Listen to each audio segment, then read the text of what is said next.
Pemirsa, puluhan ekor gajah di air Sugihan, Ogan Komering Ilir, Sumatera Selatan masuk ke perkebunan warga.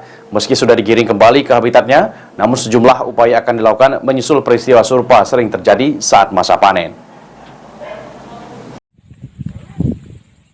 Sejak Februari lalu, puluhan ekor gajah dari kantong air Sugihan Kabupaten Ogan Komering Ilir masuk ke perkebunan warga dan ramai di media sosial. Diduga gajah tersebut keluar dari habitatnya karena masa panen di daerah tersebut seperti padi dan palawija yang disukai gajah.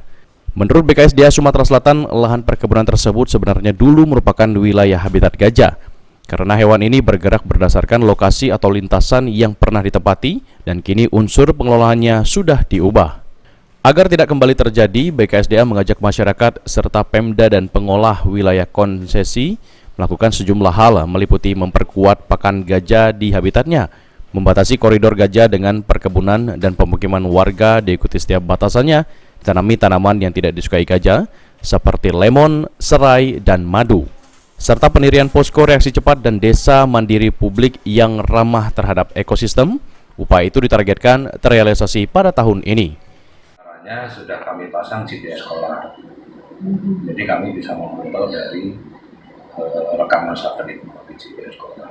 Itu merupakan media mitigasi sehingga terpantau dan ditindaklanjuti oleh tim lapangan untuk menentukan titik-titik blokade sehingga tidak sampai memasuki area pemukiman.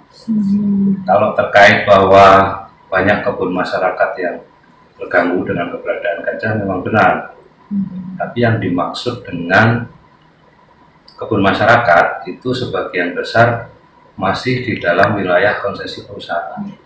Itu adalah kebun-kebun masyarakat yang diakomodir. Di air Sugihan sendiri terdapat 60 ekor lebih gajah yang koridornya seluas 200.000 hektar dari wilayah konsesi seluas 540.000 hektar lebih. Firman Hidayat, PAL TV.